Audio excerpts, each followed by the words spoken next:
আসসালামু আলাইকুম। হিন্দু ভাই ও বোনেদেরকে জানাই নমস্কার। অন্যান্য ধর্মের জাতি ভাই ও বোনেদেরকে জানাই আদাব। আমি তান্ত্রিক বড়ুয়া আজকে আপনাদেরকে স্বামী ও স্ত্রীর মিল মহব্বত এই তাবিজটির সম্পূর্ণ ভিডিও দেখবেন। দেখে বুঝে শুনে যদি কাজ করেন স্বামী ও স্ত্রীর মধ্যে মিল মহব্বত হবে। যদি এমন হয় যে কোনো স্বামী তার স্ত্রীকে ভালোবাসে না বা কোনো স্ত্রী তার স্বামীকে ভালোবাসে না, একজন অপরজনকে দেখতে পারে না বা স্বামী স্ত্রী দেখলে মাথা গরম হয়ে যায় বা স্ত্রী স্বামীকে দেখলে মাথা গরম হয়ে যায়, একজন অপরজনকে দেখতে পারে না, একজন অপরজনকে চিনে না বা ভালোবাসে না, খুব হতাশা বা টেনশনে পড়ে গেছেন কিভাবে স্বামী ও স্ত্রীর মধ্যে মহব্বত সৃষ্টি করা যায়, যেমন আগের মতো একজন অপরজনকে ভালোবাসে।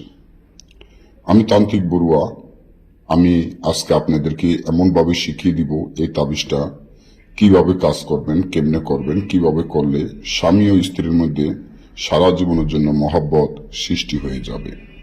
একজন অপরজনকে এমনভাবে ভালোবাসবে যেটা নিজেরাও কল্পনা করতে পারবেন না যে একজন অপরজনকে এত সুন্দরভাবে ভালোবাসতে পারে। তাই স্বামী ও স্ত্রীর মধ্যে মিল মহব্বত বা ভালোবাসা সৃষ্টি করার এই তাবিজটি আজকে আমি আপনাদেরকে শিখিয়ে দিচ্ছি। যে তাবিজটি দেখতে পারতেছেন এই তাবিজটি যেভাবে আছে ঠিক সেভাবে মিশকু জাফরান আম্বর কুস্তুরি গোসনা ধারায় একটা সাদা কাগজে এভাবে লিখবেন। লেখার পরে এখানে স্বামীর নাম, তার পিতার নাম, মাতার নাম, এখানে স্ত্রীর নাম, তার মাতা পিতার নাম সুন্দর করে লিখবেন।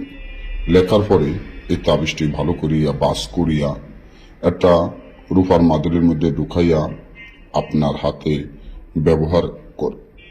আশা করি দেখবেন 24 ঘন্টার মধ্যে আপনার স্বামী বা আপনার স্ত্রী আপনাকে প্রচুর ভালোবাসবে, আপনাকে ছাড়া এক মুহূর্ত থাকতে পারবো না ইনশাআল্লাহ।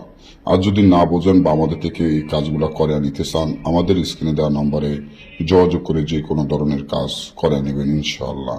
ভালো থাকবেন সবাই, সুস্থ থাকবেন, আমার জন্য দোয়া করবেন। ধন্যবাদ।